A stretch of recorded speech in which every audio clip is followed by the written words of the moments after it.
une lignée de propriétaires terriens influents et respectés.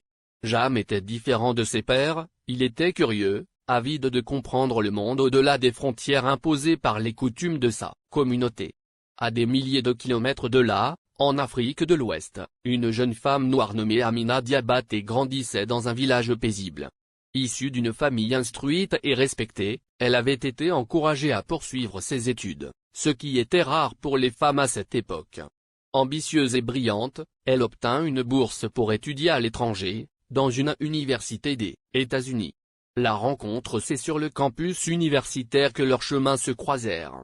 Jam, étudiant en littérature, fut immédiatement fasciné par Amina, qui étudiait les sciences politiques. Ils se rencontrèrent lors d'un séminaire sur les droits civiques. La discussion était animée, mais Jam remarqua surtout la passion et l'intelligence d'Amina. Leur amitié se développa rapidement en une relation plus profonde. Mais à cette époque, un amour entre un homme blanc et une femme noire était loin d'être accepté. Il faisait face à des regards désapprobateurs, des remarques blessantes, et même des menaces. L'amour au-delà des frontières. Un jour, Jam emmena Amina chez lui pour rencontrer sa famille. Sa mère, bien que réticente, montra une certaine curiosité envers Amina. Mais son père fut catégorique: cette union est une honte pour notre nom. Amina, de son côté, savait que sa famille en Côte d'Ivoire pourrait également désapprouver, non pas à cause de la couleur de peau de Jam, mais par crainte des difficultés que leur union pourrait entraîner. Malgré tout, leur amour grandissait. Ensemble, ils participèrent à des mouvements pour l'égalité raciale, partageant la conviction que l'amour et la compréhension pouvaient surmonter les préjugés. Le mariage en 1958, contre toute attente, Jam et Amina décidèrent de se marier. Leur cérémonie fut simple, entourée d'amis proches qui croyaient en leur union.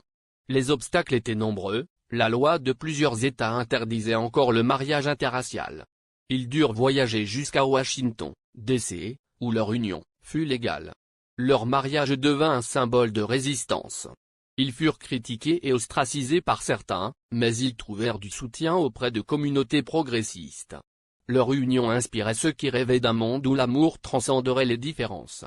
Un héritage durable. Jam et Amina passèrent leur vie à promouvoir l'éducation et l'égalité. Ils retournèrent en Afrique pendant quelques années, où Amina enseigna les droits civiques, tandis que Jam écrivait sur leurs expériences et leurs combats.